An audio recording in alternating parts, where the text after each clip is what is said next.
കേട്ടിട്ടില്ലേ മൂമിനീങ്ങളെ? ലക്ഷക്കണക്കിന് ആളുകൾ ലോകത്ത് കേൾക്കുന്ന ഓത്തല്ലേ ഹറമിലെ ഇമാമിന്റെ ഓത്ത്. എത്ര ആളുകളാണത് കേട്ടിട്ട് കരയുന്നത്? എത്ര ആളുകളാണത് കേട്ടിട്ട് സമയം ചെലവഴിക്കുന്നത്? എത്ര ആളുകളാണത് കേട്ടിട്ട് ഓത്ത് പഠിക്കുന്നത്? എത്ര ആളുകളാണ് ശൈലി പഠിക്കുന്നത്? ആ ഇമാമ് ആഖിറത്തിൽ വരുമ്പോൾ ലക്ഷക്കണക്കിന് ആളുകൾ അതേ ഓത്ത് കേട്ടിട്ട് സൗന്ദര്യം കൊണ്ടെങ്കിൽ ആ ശബ്ദം വെറുതെയാകുമോ? ആ ശബ്ദ സൗന്ദര്യത്തിന് സ്ഥാനം കുറയുമോ? റമളാൻ 27 ഹറമിലേക്ക് പോയി നോക്കൂ. ലക്ഷോപിലക്ഷം ആളുകൾ സൊഫ് സൊഫായി നിന്ന് ആ ഇമാമുൽ ഹറമൈനിന്റെ ഓത്ത് കേട്ടിട്ട് സുബ്ഹാനല്ലാഹ് 2 മണിക്കൂറിലധികം നീളുന്ന തറാവീഹില് സമയം പോയതറിഞ്ഞില്ല. നേരം വൈകുന്ന പ്രശ്നമേ ഇല്ല. അല്ലാഹുവിന്റെ വിശുദ്ധമായ ഖുർആന് സുന്ദരമായ ശബ്ദം കൊണ്ടങ്ങ് ഈണം നൽകിയപ്പോ എന്തൊരു മഹത്വമാണതിന്! അത് വർണ്ണിച്ച് തീർക്കാനൊക്കുമോ? ഏറ്റവും നല്ല ഭംഗിയല്ലേ? ഏറ്റവും നല്ല സൗന്ദര്യമല്ലേ? ഖുർആൻ നല്ല ശബ്ദത്തിൽ ഒരാൾ ഓതുമ്പോ, നല്ല ഈണത്തിൽ വീട്ടിൽ വെച്ചൊരു ആണോ പെണ്ണോ ഖുർആൻ ഓതുകയാണ്. പെണ്ണ് പെണ്ണിൻ്റെതായ രൂപത്തിലൊന്ന് പതുക്കെയും ആണ് കുറച്ച് ഉറക്കയും നല്ല ശബ്ദത്തിൽ ഓതുന്നു, നല്ല ഈണത്തിൽ ഓതുന്നു. ആ ഖുർആൻ കേൾക്കാൻ ഒരു മലക്കല്ല കേട്ടോ വരുന്നത്, 100 മലക്കല്ല കേട്ടോ വരുന്നത്. സമാഉദ്ദുന്യയിലെ മലക്കുകൾ മുഴുവനും സുന്ദരമായി ഖുർആൻ ഓതുന്നവന്റെ വീട്ടിന്റെ മട്ടുപ്പാവില് വരി വരിയായി എത്തിപ്പോയി. അതുകൊണ്ടല്ലേ ഉസൈദ് ബിൻ ഹുദൈർ റളിയല്ലാഹു അൻഹുവിന്റെ അൽ ബഖറ കേൾക്കാൻ, മറ്റൊരു റിവായത്തിൽ അൽ കഹ്ഫ് കേൾക്കാൻ മേലോട്ട് നോക്കുമ്പോ കുറെ വിളക്ക് കത്തിച്ചു വെച്ചത് ഞാൻ കണ്ടു നബിയേ. ആകാശ ലോകത്തേക്ക് എന്റെ വീട്ടിന്റെ മേൽഭാഗത്ത് ഒരുപാട് വിളക്കുകൾ കത്തിച്ചു വെച്ചത് കണ്ടു എന്ന് പറഞ്ഞപ്പോ തിൽക്കൽ മലായിക, ഉസൈദേ അത് മലക്കുകളാണ്. ധനത്തിൽ സൗത്തിക്ക, നിന്റെ ശബ്ദം കേട്ട് തായോട്ടി ഇറങ്ങി വന്നതാണ്. നേരം വെളുക്കും വരെ നിങ്ങൾ ഓതിയിരുന്നെങ്കിൽ മലക്കുകൾ ഒറ്റൊന്നും ഉയർന്നു പോകാതെ അവിടെ തന്നെ ജനങ്ങൾക്കത് കാണാമായിരുന്നു. നിങ്ങൾ ഓത്ത് നിർത്തിയപ്പോ അതുവരെ കേൾക്കാൻ വേണ്ടി അവർ സൊഫ് സൊഫായി നിന്നിട്ട് പിന്നെ മേലോട്ടങ്ങ് ഉയർന്നു പോയി. സുബ്ഹാനല്ലാഹ്, നല്ല ശബ്ദത്തിലും രാഗത്തിലും ഈണത്തിലും ഓതേണ്ടതല്ലേ ഖുർആൻ? നല്ല രാഗത്തിലും ഈണത്തിലും അത് ഓതണം. സാധാരണ വായന വായിച്ചാൽ പോരാ, മലയാളം വായിക്കും പോലെ അറബി വാക്കുകൾ വായിക്കും പോലെ വായിച്ചാൽ പോരാ, ഖുർആനോത്തിന് ഈണം വേണം. അതുകൊണ്ടല്ലേ തങ്ങൾ മല്ലം യതഗന്ന ബിൽ ഖുർആനി ഫലൈസ മിന്നാ, രാഗത്തിൽ ഖുർആൻ ഓതാത്തവൻ, ഈണത്തിൽ ഖുർആൻ ഓതാത്തവൻ നമ്മിൽപ്പെട്ടവനല്ല എന്നുകൂടി നബി സല്ലല്ലാഹു അലൈഹി വസല്ലം തങ്ങൾ പഠിപ്പിച്ചില്ലേ? നല്ല രാഗത്തിലും ഈണത്തിലും ഓതേണ്ടതാണ് അല്ലാഹുവിന്റെ ഖുർആൻ. സയ്യിനുൽ ഖുർആന ബി അസ്വാതികും, നബി സല്ലല്ലാഹു അലൈഹി വസല്ലം തങ്ങൾ പറഞ്ഞു, നിങ്ങളെ ശബ്ദം കൊണ്ട് നിങ്ങൾ ഖുർആനിന് അലങ്കാരം നൽകണം. സയ്യിനുൽ ഖുർആന ബി അസ്വാതികും, നല്ല ഈണത്തിൽ ഓതണം, നല്ല ശബ്ദത്തിൽ ഓതണം. അത് വീടുകളിലൊക്കെ ഓതുമ്പോ ഒരു കുട്ടിയെന്നെ അങ്ങനെ നല്ല ഈണത്തിൽ ഓതിയാൽ ആ വീടിന് മൊത്തം റഹ്മത്തും ബറക്കത്തിന്റെയും കണക്ക് പറയാൻ കഴിയൂല. ആ വീട്ടിലുള്ളവർക്ക് എത്രയാണ് ശിഫ അല്ലാഹു നൽകുന്നത് എന്ന് പറയാൻ കഴിയൂല. ആ വീട്ടിലെ കച്ചവടക്കാര്, ആ വീട്ടിലെ തൊഴിലാളികൾ, ആ വീട്ടിലെ ഉമ്മമാർ, ആ വീട്ടിലെ ഉപകരണങ്ങൾ, ആ വീട്ടിലെ സമ്പത്ത്, എത്രയാണ് അല്ലാഹു അതിന് കാവൽ നൽകുന്നത്? എത്ര വലിയ പരിശുദ്ധിയാണ് അല്ലാഹു തആല അതിന് നൽകുന്നത്? അത് നമുക്ക് ലിമിറ്റാക്കാൻ കഴിയില്ല. ഇരിക്കട്ടെ, നല്ല ശബ്ദത്തിൽ പാട്ടുപാടുന്ന സാദാന് ഇതാണോ എന്നോട് ഉപദേശിച്ചത്? നല്ല സൗന്ദര്യമുള്ള ശബ്ദം. ഖുർആൻ കൊണ്ട് ശബ്ദ സൗന്ദര്യം കൊടുക്കുകയാണെങ്കിൽ കൂടുതൽ സൗന്ദര്യം ഉണ്ടാകുമായിരുന്നു എന്നാണോ പറഞ്ഞത്? ആ ഉപദേശം മനസ്സിലേക്ക് തറച്ചുപോയി. സാധാരണ പാട്ട് നിർത്തിയിട്ട് പാട്ടിന്റെ കൂടെ ശരിക്ക് ഈണം ഒപ്പിച്ചിരുന്ന ചില വടികളൊക്കെ സാധാരണ കയ്യിലുണ്ടായിരുന്നു. ആ വടികൾ കാൽമുട്ടിലേക്ക് വെച്ചിട്ട് പൊട്ടിച്ച് വലിച്ചെറിഞ്ഞു. മുട്ടാൻ ഉപയോഗിച്ചിരുന്ന വടികൾ മുഴുവനും എടുത്ത് കാൽമുട്ടിലേക്ക് ചേർത്തി വെച്ചുകൊണ്ട് വളച്ച് പൊട്ടിച്ച്, എന്നിട്ടതാ ഇബ്നു മസ്ഊദ് തങ്ങളെ വാഹനം പോയതിന്റെ പിന്നാലെ സാദാൻ ഓടിപ്പോകുന്നു. പിന്നാലെ ജനങ്ങളും ഓടുന്നു. ജനങ്ങൾ എന്തിനാ ഓടുന്നത് എന്നറിയുമോ? മദ്യപാനികളെ പാട്ടുപാടി സുഖിപ്പിച്ച സാദാനിനെ മുത്തുനബി തങ്ങളെ ഖാദിമായ ഇബ്നു മസ്ഊദ് റളിയല്ലാഹു അൻഹു സ്വീകരിക്കുമോ? അതൊന്ന് കാണണം എന്ന നിലക്കാണ് പിന്നാലെ ആളുകൾ ഓടിപ്പോകുന്നത്. ഇബ്നു മസ്ഊദ് റളിയല്ലാഹു അൻഹു കുറച്ച് ദൂരെ വാഹനത്തിലോടുമ്പോ സാദാന് കൈകൊട്ടി വിളിച്ചിട്ട് നിൽക്കാൻ വേണ്ടി പറയുന്നു. ഓടിച്ചെന്ന് അടുത്തേക്ക് ചെന്നപ്പോ വാഹനത്തിൽ നിന്ന് താഴെറങ്ങിയിട്ട് സാധാരണ ചെറുപ്പക്കാരനെ ആലിംഗനം ചെയ്ത് വരവേറ്റ് സ്വീകരിച്ചു പോയി. എനിക്ക് നിങ്ങൾ ഖുർആൻ പഠിപ്പിച്ചു തരണം. നിങ്ങളിൽ നിന്നല്ലേ മുത്തുനബി സല്ലല്ലാഹു അലൈഹി വസല്ലം ഖുർആൻ പഠിക്കാൻ പറഞ്ഞത്. എന്റെ കാലശേഷം 6 പേരിൽ നിന്ന് നിങ്ങൾ ഖുർആൻ പഠിക്കണമെന്ന് നബി സല്ലല്ലാഹു അലൈഹി വസല്ലം എണ്ണി പറഞ്ഞപ്പോ ആ കൂട്ടത്തിൽ ഒരു മഹാനാണ് ഇബ്നു മസ്ഊദ് റളിയല്ലാഹു അൻഹു. ഇബ്നു മസ്ഊദ് തങ്ങൾ ആ കൂട്ടത്തിൽപ്പെട്ട ഒരാളാണ്.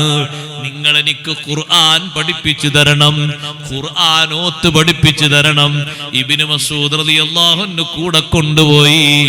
ജനങ്ങൾ ആശങ്കയോടെ നോക്കുമ്പോ ജനങ്ങളിലേക്ക് തിരിഞ്ഞ് മഹാനവർകൾ പറഞ്ഞു, പാടുന്ന പാട്ടും ആടുന്ന നൃത്തവും നിർത്തിയിട്ട് ഖുർആൻ പഠിക്കാനും കേൾക്കാനും വന്ന ഒരാളെ ഞാൻ സ്വീകരിക്കേണ്ടയോ?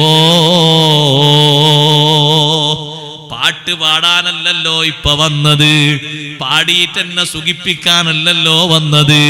അപ്പാടുന്ന പാട്ട് നിർത്തിയിട്ട് ഖുർആൻ പഠിക്കാനല്ലേ വന്നത്, ഖുർആൻ കേൾക്കാനല്ലേ വന്നത്. അത്തരത്തിലൊരാളെ ഞാൻ സ്വീകരിക്കണ്ടേ? ഞാൻ ഒഴിവാക്കി വിടാൻ പറ്റൂലല്ലോ. ആ നിലക്ക് ഇബ്നു മസ്ഊദ് റളിയല്ലാഹു അൻഹു വാഹനത്തിൽ കയറ്റിക്കൊണ്ടുപോകുന്നു. സാദാനോട് പിന്നീട് ജനങ്ങൾ ചോദിച്ചു, സാദാനെ ഇപ്പൊ പാട്ട് പാടാറുണ്ടോ? സാദാൻ പറയുന്നത്, ഖുർആനോത്ത് ഞാൻ അങ്ങ് സ്വീകരിച്ചു തുടങ്ങിയ ശേഷം ഖുർആനോത്ത് എന്റെ മനസ്സിലങ്ങ് ശരിയായ നിലക്ക് എന്റെ മനസ്സിൽ പിടിച്ച ശേഷം പിന്നെ ഞാൻ പാട്ടുപാടിയിട്ടില്ല. എനിക്ക് എല്ലാറ്റിനും ഖുർആൻ മതി. ഇബ്നു മസ്ഊദ് റളിയല്ലാഹു അൻഹുവിന്റെ കൂടെ പോയി ഖുർആനോത്തങ്ങ് പഠിച്ച് ഖുർആനോത്തങ്ങ് ശരിയായ നിലക്ക് ശീലമാക്കിയിട്ട് പിന്നെ എനിക്ക് പാട്ട് പാടേണ്ട ആവശ്യം വന്നിട്ടില്ല. എന്തിനും ഏതിനും എനിക്ക് ഖുർആൻ തന്നെ മതി. സുബ്ഹാനല്ലാഹ്. സഹോദരങ്ങളെ, നിങ്ങൾ കണ്ടില്ലേ ആ അനാവശ്യങ്ങളൊക്കെ ഒഴിവാക്കിയിട്ട് സാധാരണ ചെറുപ്പക്കാരൻ ഖുർആനിന്റെ ശബ്ദത്തിന് സൗന്ദര്യം നൽകിയിട്ട് നല്ല ഈണത്തിലും ശബ്ദത്തിലും ഖുർആനോത്ത് തെരഞ്ഞെടുത്തതോടെ, അതിന്റെ പഠനവും അതിന്റെ ശബ്ദവും തെരഞ്ഞെടുത്തതോടെ സാധാരണ എല്ലാവിധ ബറക്കത്തും അതുകൊണ്ട് കിട്ടിപ്പോയി എന്നല്ലേ പറഞ്ഞത്. അതുകൊണ്ട് മുഅ്മിനീങ്ങളെ, ഉമ്മമാരെ, ചെറുപ്പക്കാരികളെ, വല്ലദീനഹും അനിൽ ലഗ്വി മുഅ്രിദൂൻ.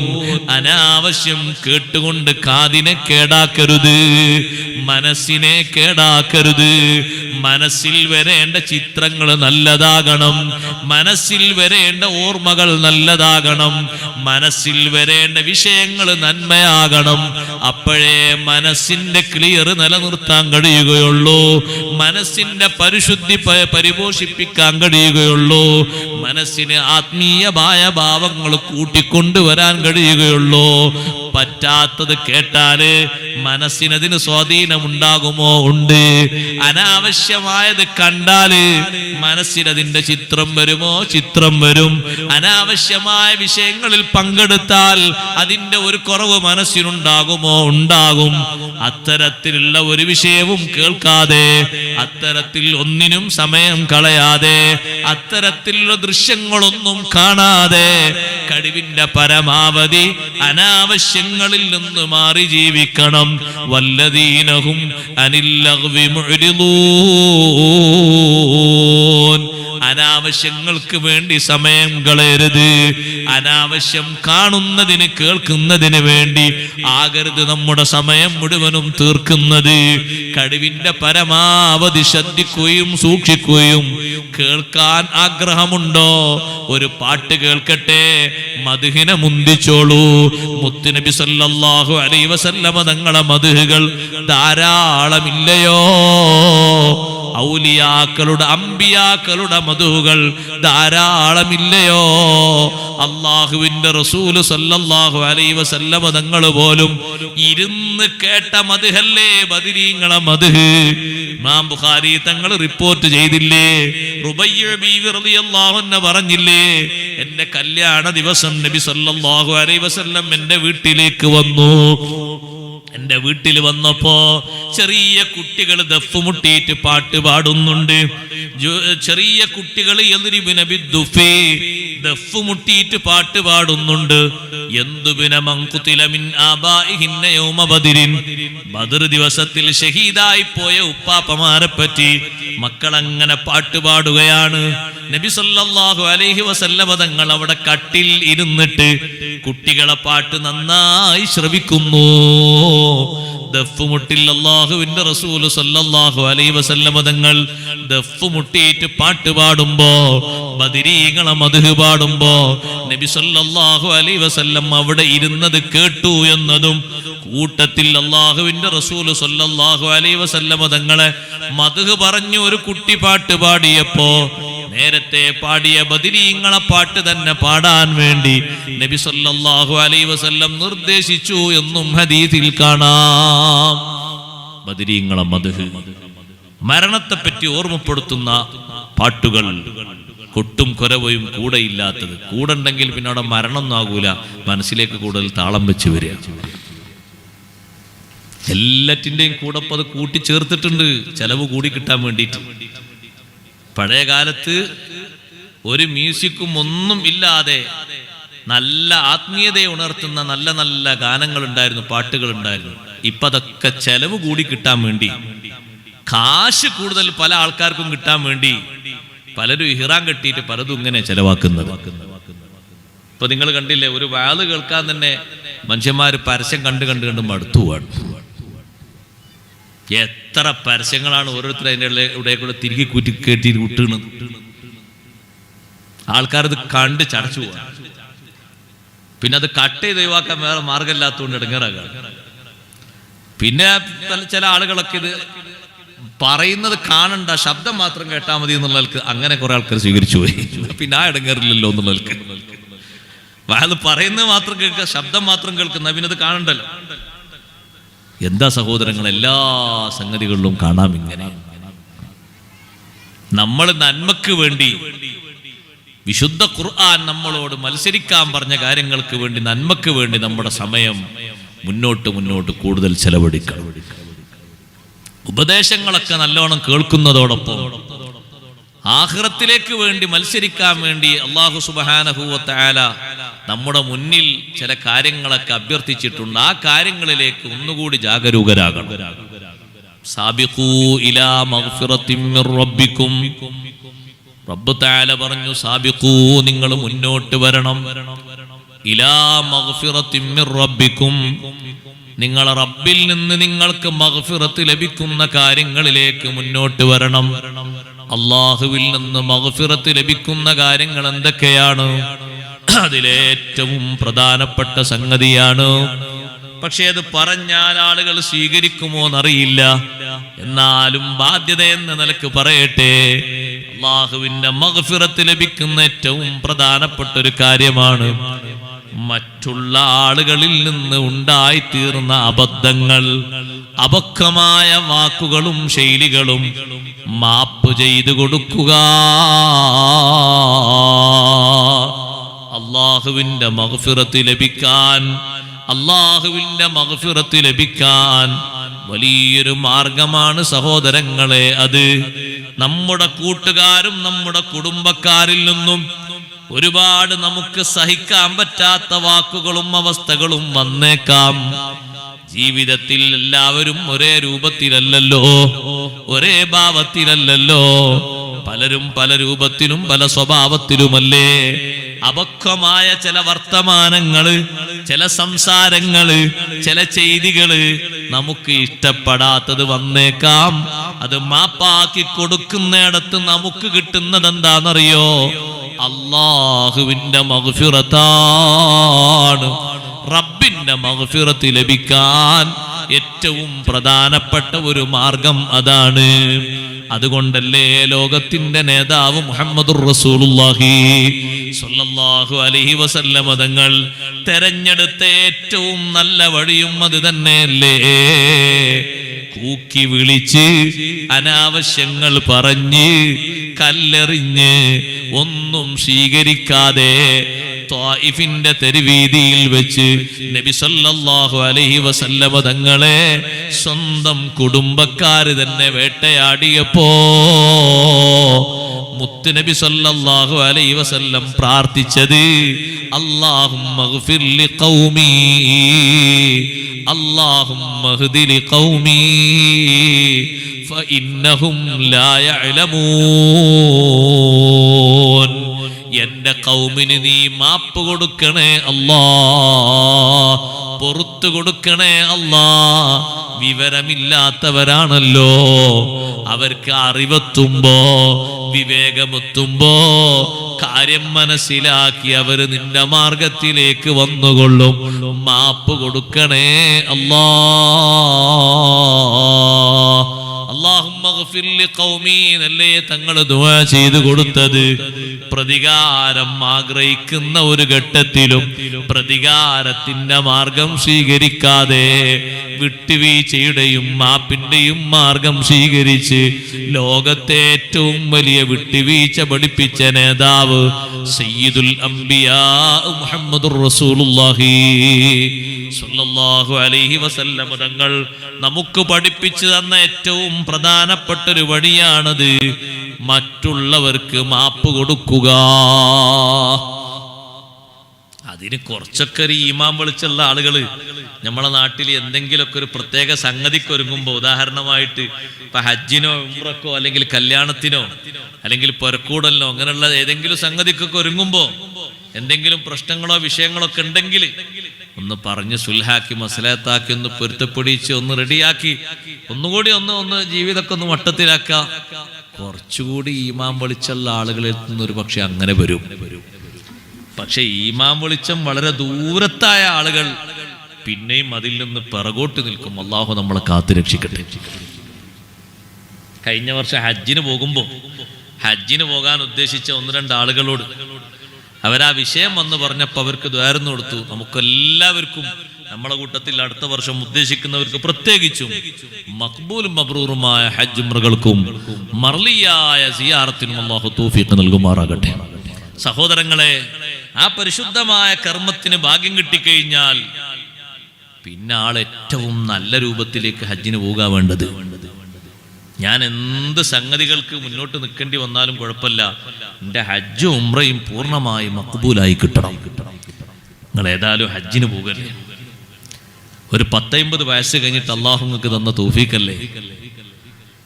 നിങ്ങളെ ഒരു 2 വയസ്സിന്റെ അല്ലെങ്കിൽ 3 വയസ്സിന്റെ ഒരു മാറ്റേ ഉള്ളൂ നിങ്ങളെ സഹോദരൻ. നിങ്ങളെ ഒരേ ചോര, നിങ്ങളെ വാപ്പക്കും നിങ്ങളെ ഉമ്മക്കും ജനിച്ച നിങ്ങളുടെ സഹോദരൻ. സംഗതി ആ സഹോദരന്റെ ഭാഗത്തുനിന്ന് ഉണ്ടാകാൻ പാടില്ലാത്ത ചില വിഷയങ്ങൾ ഉണ്ടായി എന്ന് കുട്ടിക്കോളും. എനിക്ക് വരാലോ, മനുഷ്യന്മാരെല്ലാവരും ഒരേ സ്വഭാവമല്ലല്ലോ. അങ്ങനെ സംഭവിച്ചു, ശരിയാ. പക്ഷെ നിങ്ങൾ ഇപ്പോകുന്ന പോക്കില് ഒന്ന് റാഹത്തോടെ നിങ്ങളെ മനസ്സിനൊരു സന്തോഷവും.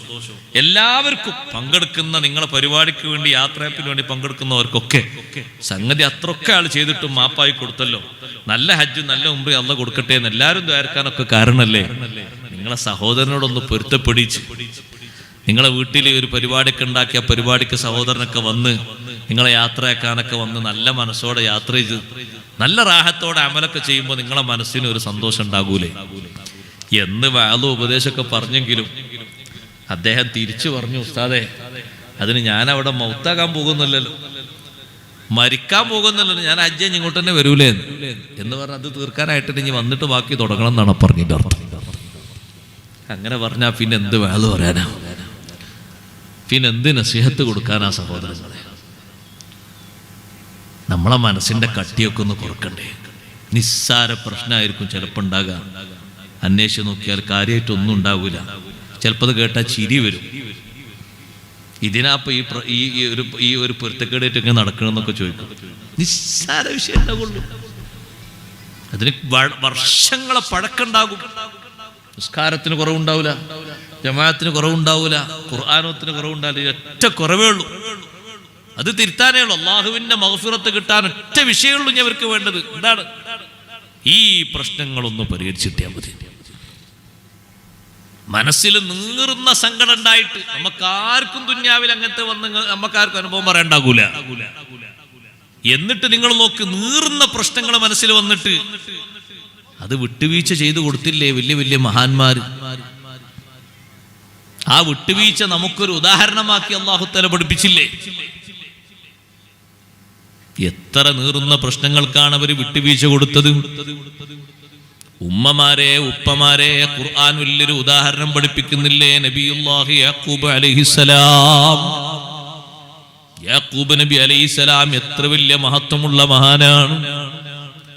ആ യാക്കൂബ് നബി അലൈഹിസ്സലാമിന്റെ 10 മക്കൾ, ഒന്നാമത്തെ ഭാര്യയിലുള്ള 10 മക്കൾ, രണ്ടാമത്തെ ഭാര്യയിലുള്ള യാക്കൂബ് നബി അലൈഹിസ്സലാമിന് കൂടുതൽ സന്തോഷവും ഇഷ്ടവും സ്നേഹവും ഒക്കെ നൽകുന്ന, എപ്പോഴും മഹാനവറുകൾ കൂടെ കൊണ്ട് നടക്കുന്ന യൂസുഫ് നബി അലൈഹിസ്സലാം എന്ന് പറയുന്ന സഹോദരനെ ചെറുപ്പകാലത്ത് 16-ാമത്തെ വയസ്സിൽ ബാപ്പയിൽ നിന്ന് അടർത്തിയെടുത്ത് മക്കള് സഹോദരങ്ങൾ കൊണ്ടുപോയില്ലേ? കൊണ്ടുപോകുന്നത് എന്തിനാണ്? അവരെല്ലാവരെയും പ്രേരിപ്പിച്ച കാര്യം ഒന്നാണ്. എന്തിനാണ് അവര് സഹോദരനെ ബാപ്പയിൽ നിന്ന് അകറ്റിക്കൊണ്ടുപോകുന്നത്? യഖ്ലുലക്കും വജ്ഹു അബീക്കും വതകൂനൂ മിൻ ബഅദിഹി ഖൗമൻ സ്വാലിഹീൻ. നിങ്ങളെ ബാപ്പയുടെ സൽക്കാരവും ബാപ്പയുടെ സമ്പർക്കവും ബാപ്പയുടെ സാന്നിധ്യവും ഒത്താശയും ഒക്കെ നിങ്ങൾക്ക് മാത്രം ലഭിക്കണമോ? നിങ്ങളെ സഹോദരനെ ബാപ്പയിൽ നിന്ന് അടർത്തിയെടുത്തു കൊണ്ടുപോകണം. സുബ്ഹാനല്ലാഹ്. ആ തീരുമാനത്തിൽ 10 പേരും സംബന്ധിച്ച് യൂസുഫ് നബി അലൈഹിസ്സലാമിനെ അടർത്തിക്കൊണ്ടുപോയി. ബാപ്പയുടെ കണ്ണിൽ നിന്ന് കുടുംബത്തിന്റെ മൊത്തം സാന്നിധ്യത്തിൽ നിന്ന് മാറ്റിയെടുത്ത് മകനെ കൊണ്ടുപോയി കളഞ്ഞിട്ട് തിരിച്ചു വന്നവര് പറഞ്ഞില്ലേ, അതേ ഞങ്ങളുടെ സാധനങ്ങളും മറ്റുമൊക്കെ വെച്ചെടുത്ത് കാവലിന് യൂസുഫിനെ നിർത്തിയിരുന്നു. പക്ഷേ കുറച്ചു നേരം കഴിഞ്ഞ് ഞങ്ങൾ തിരിച്ചു വന്നു നോക്കുമ്പോ ചെന്നായ പിടിച്ചുപോയി വാപ്പാ. വലിയ ഒരു കളവാണ് അവർ പറയുന്നത്. ആ സമയത്ത് തന്നെ യാക്കൂബ് നബി അലൈഹിസ്സലാമിന് മനസ്സിലായിട്ടുണ്ട്. എന്തേ കാരണം? കള്ളം പറയുമ്പോ ഏതെങ്കിലും ഒരു പഴുത് ഒഴിവാക്കിയിട്ടുണ്ടാകും. അതിലൂടെ സംഗതി വെളിച്ചത്ത് വരികയും ചെയ്യും. ഇവരൊരു കുപ്പായം കൊണ്ടുവന്നിരുന്നു. ആരെ കുപ്പായം? യൂസുഫ് നബി അലൈഹിസ്സലാമിന്റെ കുപ്പായം. എന്നിട്ട് ആ കുപ്പായത്തിന്റെ മേലെ ആടിനെ അറുത്തിട്ടതിന്റെ ചോര പല ഭാഗത്തും പുരട്ടിയിട്ടുണ്ട്. എന്നിട്ട് ചെന്നായ വലിച്ചു കീറി കുപ്പായം ഇങ്ങനെ ചോരയിലായി എന്ന് പറഞ്ഞപ്പോ കുപ്പായം ഒന്ന് നേർക്കുനേരെ പിടിച്ചിട്ട് യാക്കൂബ് നബി അലൈഹിസ്സലാം പറഞ്ഞു, നല്ല ബുദ്ധിയുള്ള ചെന്നായയാണല്ലോ, ബട്ടണൊന്നും അടിക്കാതെയാണോ ഈ കുപ്പായം ചെന്നായ അയച്ചു മാറ്റിയത്? സുബ്ഹാനല്ലാഹ്. ബാപ്പാന്റെ അടുത്ത് കുപ്പായം കൊണ്ടുപോകുമ്പോ കുടുക്ക് അടിക്കാൻ മക്കള് മറന്നുപോയി. അപ്പൊ യാക്കൂബ് നബി അലൈഹിസ്സലാം ചോദിച്ചു, ബുദ്ധിയുള്ള ചെന്നായയാണ്, ഒരൊറ്റ ബട്ടണും അടിക്കാതെ കുപ്പായം അങ്ങ് ഊരിയെടുത്തതാണോ? അവരെ പറയുന്നത് കളവാണെന്ന് മഹാനവറുകൾക്ക് തിരിഞ്ഞതുകൊണ്ടല്ലേ? ബൽ സവ്വലത്തിലക്കും അൻഫുസുക്കും അംറാ, നിങ്ങളെ മനസ്സിനൊരു കാര്യം തോന്നിയപ്പോ മക്കളെ നിങ്ങളത് ചെയ്തു വന്നു. ഫസബ്റുൻ ജമീൽ വല്ലാഹുൽ മുസ്തആനു അലാ മാ തസിഫൂൻ. നിങ്ങൾ ഈ ചെയ്ത കാര്യത്തിൽ ഞാൻ നല്ല ക്ഷമ പാലിക്കുകയാണ്. അള്ളാഹുവിലേക്ക് നിങ്ങൾ പറഞ്ഞ വിഷയങ്ങളൊക്കെ ഞാൻ ഏൽപ്പിക്കുന്നു. പടച്ച റബ്ബിനോട് ഞാൻ സഹായം ചോദിക്കുന്നു.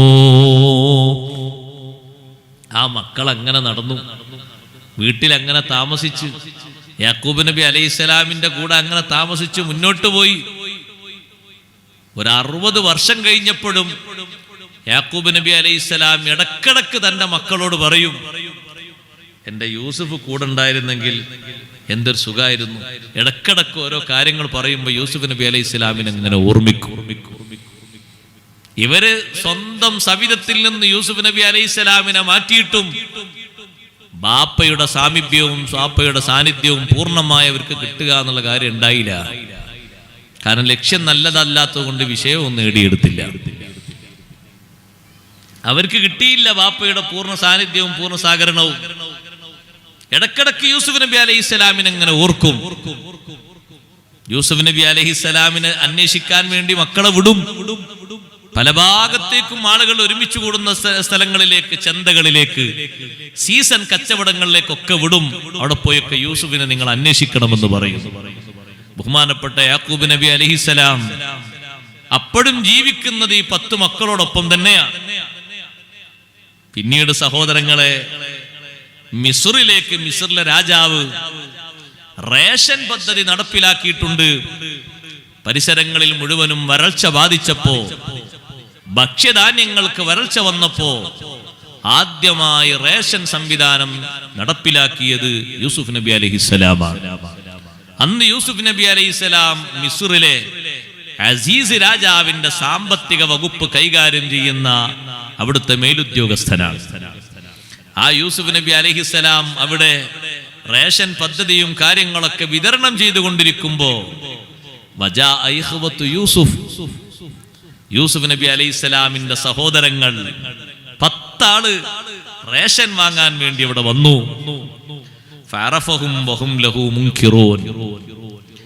യൂസുഫ് നബി അലൈഹിസ്സലാം അവരെ കണ്ടപ്പോ തന്നെ അവരെ തിരിച്ചറിഞ്ഞു. സുബ്ഹാനല്ലാഹ്, 10-60 കൊല്ലം മുമ്പ് തന്നെ ഉപ്പയിൽ നിന്ന് അടർത്തിയെടുത്ത് പൊട്ടക്കിണറ്റിൽ കൊണ്ടുപോയി വലിച്ചെറിഞ്ഞ തന്റെ ജ്യേഷ്ഠ സഹോദരങ്ങൾ 10 ആളുകളും റേഷൻ വാങ്ങാൻ വേണ്ടി വന്നിട്ടുണ്ട്. ഒരാൾക്കും അന്നം മുടക്കിയില്ല. അന്നം മുടക്കിയില്ലെന്ന് മാത്രമല്ല, കണ്ടപ്പോ തന്നെ അവരെ യൂസുഫ് നബി അലൈഹിസ്സലാമിന് തിരിച്ചറിഞ്ഞു. പക്ഷേ അവരിൽ ഒരൊറ്റ ആൾക്കും യൂസുഫ് നബി അലൈഹിസ്സലാമിനെ മനസ്സിലായിട്ടില്ല. പോകാൻ നേരത്ത് തൊഴിലാളികളോട് പറഞ്ഞു, ഇജഅലൂ ബിളാഅതഹും ഫീ റിഹാലിഹിം ലഅല്ലഹും യഅരിഫൂനഹാ ഇദൻ ഖലബൂ ഇലൈഹിം ലഅല്ലഹും യർജിഊൻ. അവർ പോകുന്ന സമയത്ത് അതേ റേഷൻ വാങ്ങാൻ വേണ്ടി കൊണ്ടുവന്ന വിലകൾ, വസ്തുക്കളില്ലേ, വിലയായി കൊണ്ടുവന്നതില്ലേ, ആ വില മുഴുവനും കൊണ്ടുവന്ന അവരുടെ രൂപം മുഴുവനും, അതേ ദിർഹം ദീനാറുകളൊക്കെ ഇല്ലേ, അത് മുഴുവനും അവരുടെ പാക്കറ്റിൽ തന്നെ നിങ്ങൾ കെട്ടിവെച്ച് തിരിച്ചേക്കണം. ഒരൊറ്റ ആളുടെയും കാശ് സ്വീകരിക്കണ്ട. ആ 10 പേരുടെയും കാശ് യൂസുഫ് നബി അലൈഹിസ്സലാമിന്റെ ചെലവിലാണ് യൂസുഫ് നബി അലൈഹിസ്സലാം കൊടുക്കുന്നത്. ഫ്രീ ആയിട്ട് ഭക്ഷണം കൊടുത്തു. പോകുന്ന സമയത്ത് അവര് വീട്ടിലെത്തിയിട്ട് അവര് ഉപ്പയോട് പറഞ്ഞു, ഉപ്പാ, രാജാവ് നല്ല മനുഷ്യനാണ്, കണ്ടില്ലേ, ഹാദിഹി ബിളാഅതുനാ റുദ്ദത് ഇലൈനാ വനമീറു അഹ്ലനാ. നമ്മളെ കുടുംബക്കാർക്ക് വേണ്ട ഭക്ഷണം തന്നൂന്ന് മാത്രമല്ല, നമ്മൾ കൊണ്ടുപോയ വിലയായി കൊണ്ടുപോയതൊന്നും സ്വീകരിക്കാതെ നമ്മുടെ പാക്കറ്റിൽ തന്നെ തിരിച്ചയച്ചിരിക്കുകയാണ്. ഇനിയും റേഷൻ വാങ്ങാൻ നമുക്ക് വേറെ വില വേണ്ട, ഇത് തന്നെ മതിയല്ലോ. രണ്ടാമത്തെ ഘട്ടവും റേഷൻ വാങ്ങാൻ വേണ്ടി 10 പേര് വന്നപ്പോ അവരെ വിളിച്ചുകൊണ്ട് യൂസുഫ് നബി അലൈഹിസ്സലാം ചോദിച്ചു, നിങ്ങൾ 10 ആള് മാത്രമാണോ നിങ്ങളെ വാപ്പക്ക് മക്കളുള്ളത്? അപ്പൊ അവര് പറഞ്ഞു, ഞങ്ങൾ 12 ആളുണ്ടായിരുന്നു. ഒരാളെ ചെറുപ്പത്തിൽ കാണാതായി പോയി എന്നവര് പറയുന്നത് യൂസുഫ് നബി അലൈഹി സ്വലാമിനോടാണ്. ഒരാളെ ചെറുപ്പത്തിലല്ല കാണാതായി പോയി. ആ കാണാതായി പോയ ആളെ ഒരു അനിയനുണ്ട് അവിടെ, ബിന്യാമീൻ എന്ന് പേരുള്ള. അദ്ദേഹം വീട്ടിലുണ്ട്, വാപ്പാന്റെ കൂടെ ഒരാളെങ്കിലും വേണ്ടത് അവിടെ നിർത്തിയതാണ്. എന്നാ ഒരു കാര്യം ചെയ്യണം, നിങ്ങളിപ്പോ 10 ആളല്ലേ വന്നിട്ടുള്ളൂ, അടുത്ത വരവിന് ആ സഹോദരനും കൂടി കൊണ്ടുവരണം. അപ്പൊ 11 ആക്കുള്ള റേഷൻ കിട്ടുമല്ലോ, ഇപ്പൊ 10 ആക്കുള്ളല്ലേ കിട്ടിയിട്ടുള്ളൂ, കൂടുതൽ കിട്ടും ചെയ്യുമല്ലോ. കൊണ്ടുവരാതെ നിങ്ങൾ ഇങ്ങോട്ട് വരരുത്, റേഷൻ മുടങ്ങിപ്പോകും. ഞങ്ങൾ ബാപ്പയോട് പറഞ്ഞോക്കട്ടെ എന്ന് പറഞ്ഞു. ആ എന്നാ ശരി എന്ന് പറഞ്ഞു. രണ്ടാമത് തിരിച്ചുപോയി ബാപ്പാനോട്, ബാപ്പാ ഞങ്ങളെ സഹോദരനും കൂടി ഞങ്ങളെ കൂടെ വിട്ടുതരണം, അപ്പൊ ഞങ്ങൾക്ക് കൂടുതൽ റേഷൻ ലഭിക്കും ചെയ്യും, ഞങ്ങൾ നന്നായി സൂക്ഷിക്കും. പക്ഷേ ആ മക്കൾ നേരത്തെ യൂസുഫ് നബി അലൈഹിസ്സലാമിന്റെ വിഷയത്തിൽ യാക്കൂബ് നബിയോട് അങ്ങനെ ചെയ്തിട്ടും മക്കളെ വിശ്വാസത്തിലെടുത്തു ബാപ്പ. ബാപ്പമാർക്ക് അതൊരു മാതൃകയാണ്. നമ്മളെ നാട്ടിലെ ബാപ്പാരെ ഒരിക്കൽ നിന്നോട് എന്റെ കയ്യിൽ നിന്ന് ചതി പറ്റിപ്പോയിട്ടുണ്ട്, ഇനി എന്റെ മൂക്കിൽ പഞ്ഞെക്കണ കാലം വരെ പറ്റിപ്പോല. വിശ്വാസമില്ലാതാകരുത്. ബാപ്പമാർക്ക് ഉമ്മമാർക്ക് മക്കളിൽ വിശ്വാസം വേണം, ആത്മവിശ്വാസം വേണം. ഇവര് പോക്കാണ് എന്നും പറഞ്ഞാൽ പിന്നെ ആള് പോക്കായിട്ട് ഉണ്ടാകുള്ളൂ, ആള് നന്നാകൂല. ഈ മക്കളോട് ആ ബാപ്പ പറഞ്ഞു, മക്കളെ എന്റെ മോനെ ബിന്യാമീനെ നിങ്ങളെ കൂടെ ഞാൻ വിട്ടയച്ചു തരാം, കുഴപ്പമൊന്നുമില്ല. പക്ഷെ നിങ്ങളൊക്കെ എന്നോട് വാക്ക് പറയണം, വേറെ അപായങ്ങളും വിഷയങ്ങളൊന്നും ഉണ്ടായിട്ടില്ലെങ്കിൽ, അപകടമൊന്നും ഉണ്ടായിട്ടില്ലെങ്കിൽ തിരിച്ചു കൊണ്ടുവരും. എല്ലാ മക്കളും ബാപ്പാന്റെ കൈ പിടിച്ച് വാക്ക് പറഞ്ഞു. വാക്ക് പറഞ്ഞപ്പോ ബാപ്പ പറഞ്ഞു, അല്ലാഹു അലാ മാ നഖൂലു വക്കീൽ, നമ്മൾ ഈ പറഞ്ഞതിന്റെ മേൽ അള്ളാഹുവിനെ ഏൽപ്പിച്ച് നിങ്ങൾ കൊണ്ടുപോയിക്കോളിന്നു. ആ 10 മക്കളോട് സ്നേഹത്തിൽ കുറവൊന്നുമില്ല. അവരിൽ നിന്ന് തെറ്റ് സംഭവിച്ചാലും മക്കളോട് ബാപ്പമാർക്ക് ഉമ്മമാർക്ക് സ്നേഹം വേണം. നമ്മളെ മക്കൾ തന്നെയല്ലേ, ഒരു നന്നാകണം എന്നുള്ള ആശയല്ലേ വേണ്ടത്. നോക്ക് നിങ്ങൾ, അതുകൊണ്ടല്ലേ യാക്കൂബ് നബി അലൈഹിസ്സലാമിന്റെ ചരിത്രം അല്ലാഹു നമുക്ക് പഠിപ്പിച്ചത്.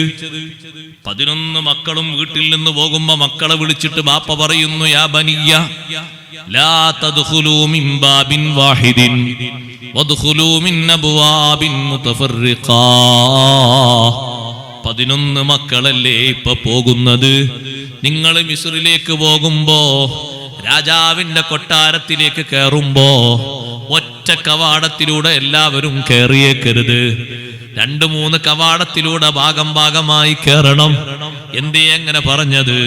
ഒരേ മുഖസാദൃശ്യമുള്ളവരാണ് 10-11 ആളുകളും. ഇവരെ കാണുമ്പോ ഏതെങ്കിലും ഒരാൾ അപ്പുറത്തുനിന്ന് ഈ 11 ഒറ്റ വീട്ടിലേക്ക് തന്നെ ഉള്ളതാണോ? അപ്പൊ എത്ര കൊണ്ടുപോകും? എരുവലിക്കും, കണ്ണേറ് വരും, ബുദ്ധിമുട്ടുണ്ടാകും. അതുകൊണ്ട് മക്കളെ, ലാ തദ്ഖുലൂ മിൻ ബാബിൻ വാഹിദിൻ വദ്ഖുലൂ മിൻ അബ്വാബിൻ മുതഫർരിഖാ. ഒറ്റ ഗേറ്റിലൂടെ നിങ്ങൾ കടന്നേക്കരുത്, വ്യത്യസ്ത കവാടത്തിലൂടെ നിങ്ങൾ കടക്കണം. വമാ ഉഗ്നിയൻകും മിനല്ലാഹി മിൻ ശൈഇൻ ഇനിൽ ഹുക്മു ഇല്ലാ ലില്ലാഹ് അലൈഹി തവക്കൽതു വഅലൈഹി ഫല്യതവക്കൽ മുതവക്കിലൂൻ. അല്ലാഹു നിശ്ചയിച്ച കാര്യങ്ങളൊക്കെ നടക്കും.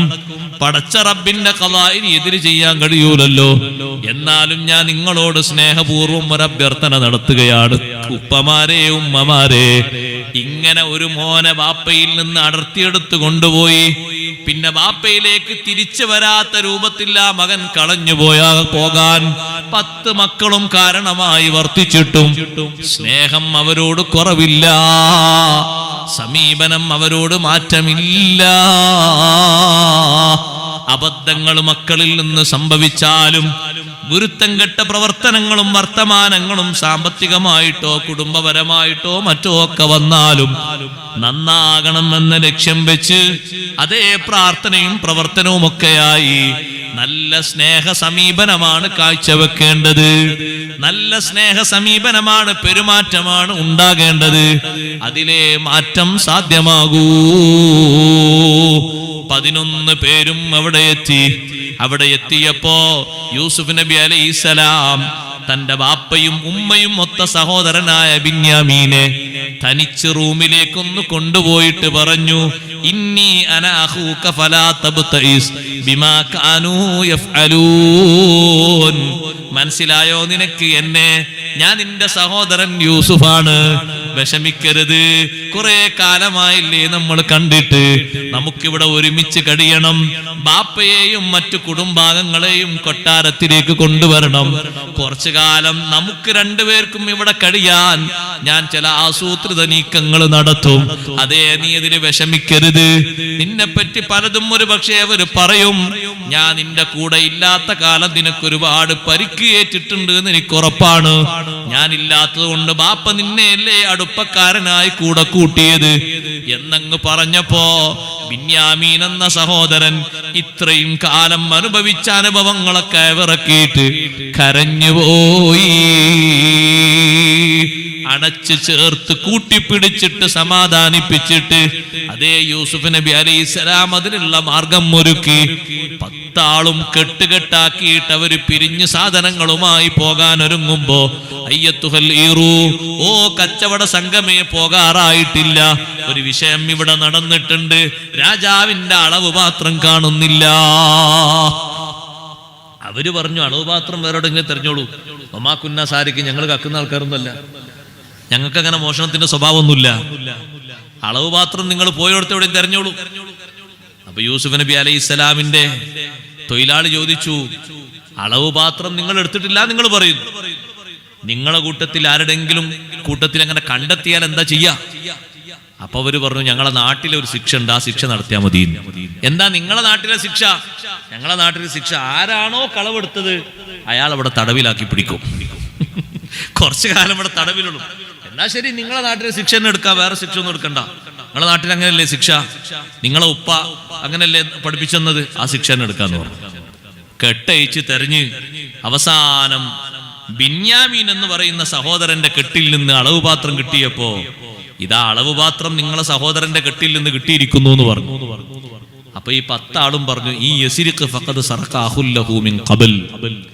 ബിന്യാമീന് മോഷണം നടത്തിയിട്ട് ബിന്യാമീന്റെ കൂടെ ഒരു സഹോദരൻ ഉണ്ടായിരുന്നു, മുമ്പ് കാണാതായി പോയെ, ആ സഹോദരന് മോഷണം നടത്തിയിട്ടുണ്ടാവും എന്ന് പറഞ്ഞു.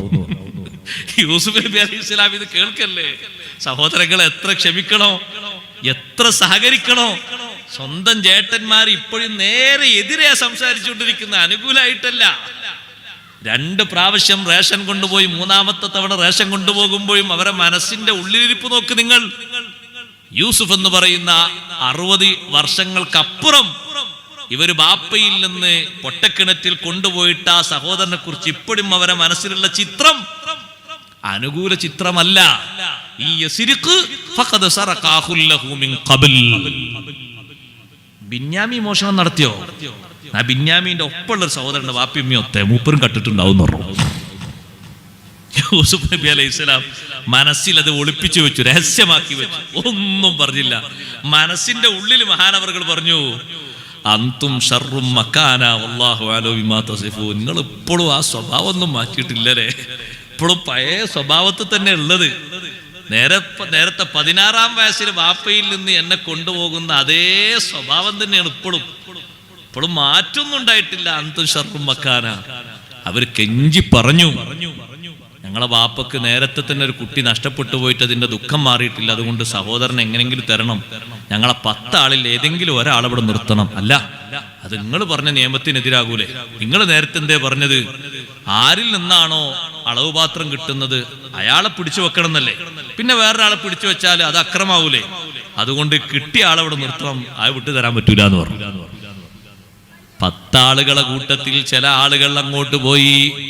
കുറച്ചാളുകൾ പറഞ്ഞു, ബാപ്പ പറയാതെ ഞങ്ങൾ വരുന്നില്ല എന്ന്. ബാപ്പ പറയാതെ ഞങ്ങൾ വരുന്നില്ല എന്ന് പറഞ്ഞ് കുറച്ചാളുകൾ റേഷൻ സാധനങ്ങളും കൊണ്ട് അങ്ങോട്ട് പോയി. പോയവര് യാക്കൂബ് നബി അലൈഹിസ്സലാമിനോട് പറഞ്ഞു, ഉപ്പാ, നിങ്ങളുടെ മകൻ മോഷണം നടത്തിയ കാരണം ശിക്ഷ കൊടുക്കാൻ വേണ്ടി രാജാവ് പിടിച്ചു വെച്ചിരിക്കുന്നു. ഞങ്ങൾ നുണ പറയുകയല്ല, സത്യമാണ് പറയുന്നത്. അടുത്ത് തന്നെ വരുന്ന കച്ചവട സംഘം ഞങ്ങളെ പിന്നിലുണ്ട്, അവരോടും ചോദിച്ചോളൂ ഇത് തന്നെയല്ലേ നടന്നത് എന്ന്. ഞങ്ങളൊരു നിലക്കും കള്ളം പറയുന്നില്ല. മകൻ അവിടെയുണ്ട്, കൊട്ടാരത്തിന് രാജാവ് പിടിച്ചു വെച്ചിട്ടുണ്ട്. യാക്കൂബ് നബി അലൈഹിസ്സലാം സങ്കടത്തിന്റെ മേലെ സങ്കടമായി. അപ്പോഴും മക്കളോട് പറഞ്ഞു, മക്കളെ അസല്ലാഹു അൻ യഅതിയനി ബിഹിം ജമീആ ഇന്നഹു ഹുവൽ അലീമുൽ ഹകീം. നിങ്ങളെ മനസ്സിനൊരു കാര്യം തോന്നിയത് നിങ്ങൾ ചെയ്തു, അത് നിങ്ങൾ എന്നോട് വന്ന് പറഞ്ഞു, ഞാൻ ക്ഷമ പാലിക്കുന്നു. എല്ലാവരെയും അല്ലാഹു എനിക്ക് കൊണ്ടുതരും എന്ന് ഞാൻ ഉറച്ചു വിശ്വസിക്കുന്നു. പിന്നെയും വീട്ടിൽ വന്ന സഹോദരങ്ങളോട് പറഞ്ഞു, നിങ്ങൾ വീണ്ടും മിസ്റിലേക്ക് പോകണം. സഹോദരൻ ഉള്ളയിടത്തോ അതിന്റെ പരിസരത്തോ യൂസുഫ് നബിയെ നിങ്ങൾ തിരയണം. ആ സഹോദരൻ അവിടെ ഉണ്ടോ എന്ന് കൊട്ടാരത്തിൽ പോയി നോക്കണം. പരിസരങ്ങളിൽ എവിടെയെങ്കിലും യൂസുഫ് ഉണ്ടോ എന്നും നിങ്ങൾ അന്വേഷിക്കണം. റേഷൻ കൊണ്ടുവന്ന് വെച്ച ആളുകൾ തിരികെ വീണ്ടും മിസ്റിലെത്തിയപ്പോ 10 ആളുകളെയും ഒരുമിച്ച് റൂമിലേക്ക് വിളിച്ച് യൂസുഫ് നബി അലൈഹിസ്സലാം അവരോട് പറഞ്ഞു, അല്ല, നിങ്ങൾക്ക് എന്നെ അറിയുമോ? ഇല്ലെന്ന് 10 ആളും പറഞ്ഞപ്പോ ഹൽ അലിംതും മാ ഫഅൽതും ബിയൂസുഫ വ അഖീഹി ഇദ് അൻതും ജാഹിലൂൻ. ഒരു 10-60 കൊല്ലം മുമ്പുള്ള കഥയാണ്, നിങ്ങൾ മറന്നോ? യൂസുഫിനെയും സഹോദരനെയും വിവരമില്ലാത്തൊരു കാലത്ത് നിങ്ങൾ വേട്ടയാടിയതും ചെയ്തതും ഓർമ്മയുണ്ടോ? സ്വന്തം സഹോദരന്മാരിത് കേട്ടപ്പോ രാജകസേരയിൽ പ്രൗഢിയോടെ ഇരുന്നിട്ട് രാജാവിന്റെ റോള് മുഴുവനും കൈകാര്യം ചെയ്യുന്ന യൂസുഫ് നബി അലൈഹിസ്സലാം ഇത് ചോദിച്ചപ്പോ ഖാലൂ വ ഇന്നക ലഅന്ത യൂസുഫു, നിങ്ങളാണോ ആ യൂസുഫ്? ഞങ്ങൾ അന്ന് കിണറ്റിൽ കൊണ്ടുപോയി വലിച്ചെറിഞ്ഞ യൂസുഫ് നിങ്ങളാണോ? ഖാല അന യൂസുഫു വഹാദാ അഖീ, ഞാൻ തന്നെയാണ് യൂസുഫ്, ഇതെന്റെ സഹോദരൻ ബിന്യാമീനുമാണ്. ഖദ് മന്നല്ലാഹു അലൈനാ, അല്ലാഹു ഞങ്ങൾക്ക് വലിയ അനുഗ്രഹം ചെയ്തു. നിങ്ങൾ എന്നെ കിണറ്റിൽ വലിച്ചെറിഞ്ഞു, യാത്രാ സംഘം അവിടുന്ന് പൊക്കിയെടുത്തു, അടിമച്ചന്തയിൽ എന്നെ കൊണ്ടുപോയി വിറ്റു. ആ അടിമച്ചന്തയിൽ നിന്ന് നല്ല മൂല്യം വില കൊടുത്ത് ഈ രാജാവ് കൊട്ടാരത്തിലേക്ക് എന്നെ കൊണ്ടുവന്നു. അടിമയായി ഞാൻ ഈ കൊട്ടാരത്തിൽ കുറച്ചു കാലം താമസിച്ചു. പിന്നീട് സലീഹയുടെ കാരണം എനിക്ക് ജയിൽ താമസമാണ് നല്ലതെന്ന് ഞാൻ അള്ളാഹിനോട് ദുആ ചെയ്തിട്ട് ചോദിച്ചു വാങ്ങി. അങ്ങനെ ജയിലറയിൽ ഞാൻ താമസിച്ചു. വീണ്ടും ഞാൻ സത്യവാനാണെന്ന് എല്ലാവർക്കും തിരിഞ്ഞു. സലീഹയും അത് പ്രഖ്യാപിച്ചു. രാജാവും കുടുംബവും ഒരുമിച്ചത് പറഞ്ഞപ്പോ രാജാവിനുണ്ടായ ഒരു സ്വപ്നത്തിന്റെ വ്യാഖ്യാനം ഇവിടെ ശമ്പളം വാങ്ങുന്ന വ്യാഖ്യാതാക്കൾക്ക് പറഞ്ഞു കൊടുക്കാൻ കഴിയാതെ വന്നപ്പോ അള്ളാഹു എനിക്ക് തന്ന പ്രത്യേക ഇൽമു വെച്ചുകൊണ്ട് ഞാൻ അതിന്റെ ശരിയായ പുലർച്ചെ അങ്ങ് തുറന്നു പറഞ്ഞപ്പോ രാജാധികാരം എന്റെ കയ്യിലേൽപ്പിച്ച് എന്നോട് ഭരണം നടത്താൻ, സാമ്പത്തിക വകുപ്പ് പൂർണ്ണമായും കൈകാര്യം ചെയ്യാൻ രാജാവ് എന്നെ ഏൽപ്പിച്ചുപോയി. ഇതൊക്കെ കിട്ടാനുള്ള കാരണം അറിയുമോ? ഇന്നഹു മയ്യത്തഖി വയസ്ബിർ ഫഇന്നല്ലാഹ ലാ യുദീഉ അജ്റൽ മുഹ്സിനീൻ. ആര് തഖ്വയിൽ അധിഷ്ഠിതമായി ജീവിക്കുന്നോ, മുത്തഖീങ്ങൾക്കുണ്ടാകേണ്ട ഏറ്റവും വലിയ ഗുണം വയസ്ബിർ, അവർ സ്വബർ ചെയ്ത് ജീവിക്കുന്നു, പരീക്ഷണങ്ങളിൽ പതറാതെ സ്വബർ ചെയ്യുന്നു, ആരാധനകളിൽ ശരീരം തളച്ചിട്ട് സ്വബർ ചെയ്യുന്നു, അനാവശ്യങ്ങളിൽ നിന്ന് ശരീരത്തെ മോചിപ്പിച്ച് സ്വബർ ചെയ്യുന്നു. എല്ലാ നിലക്കുമുള്ള സ്വബർ, 3 നിലക്കുമുള്ള സ്വബർ യൂസുഫ് നബി അലൈഹിസ്സലാം 60 കൊല്ലത്തെ ജീവിതത്തിനിടയിൽ മഹാനവർകൾ നേടിയെടുത്തു പോയി. അതുകൊണ്ടല്ലേ നിങ്ങൾ നോക്ക്, ഇത്രയും വലിയ അക്രമങ്ങൾ ചെയ്ത് തന്നെ പരീക്ഷണത്തിന് വിധേയമാക്കിയ ചെറുപ്പക്കാരോട്, സഹോദരങ്ങളോട് ഒരു വിദ്വേഷവും പാലിക്കാതെ, ഒരു പകയും വീട്ടാതെ, അവർക്ക് സ്നേഹത്തിന്റെ റേഷനും കൊടുത്ത് നല്ല സ്വബർ പാലിച്ചു. കാണാൻ നല്ല ചൊങ്കും ചൊറുക്കുമുള്ള സൗന്ദര്യവതിയായ സലീഹ തന്റെ ശരീരത്തെ ആകർഷിപ്പിക്കുന്ന വിധം സംസാരത്തിലും സമീപനത്തിലും തന്നോട് സമീപിച്ചപ്പോ നല്ല സ്വബർ പാലിച്ച് ജീവിച്ചു. ആ സലീഹയുടെ കാരണം അല്ലാഹുവിൽ നിന്ന് ദുആ ചെയ്ത് ചോദിച്ചു വാങ്ങിയ പരീക്ഷണത്തിന്റെ ഘട്ടങ്ങളായ 30 വർഷം ജയിലറയിൽ കഴിഞ്ഞപ്പോഴും സ്വബറോടെ ജീവിച്ചു പോയി. ഇന്നഹു മയ്യത്തഖി വയസ്ബിർ ഫഇന്നല്ലാഹ ലാ യുളീഉ അജ്റൽ മുഹ്സിനീൻ. ആര് തഖ്വയിൽ അധിഷ്ഠിതമായി സ്വബർ ചെയ്ത് ജീവിക്കുന്നോ അത്തരത്തിൽ ഒരാൾക്കും ലഭിക്കേണ്ട പ്രതിഫലം അല്ലാഹു നഷ്ടപ്പെടുത്തുകയില്ല. സഹോദരങ്ങൾ മുഴുവനും പറഞ്ഞു, തല്ലാഹി ലഖദ് ആസറക്കല്ലാഹു അലൈനാ വഇൻ കുന്നാ ലഖാതിഈൻ. അല്ലാഹു നിങ്ങൾക്ക് വലിയ സ്ഥാനം തന്നല്ലോ, നമ്മളെക്കാളും എത്ര വലിയ ബഹുമാനമാണ് അല്ലാഹു നിങ്ങൾക്ക് തന്നത്. നമ്മൾ കുറ്റക്കാരായല്ലോ, ധാരാളം അബദ്ധം ചെയ്തവരായല്ലോ.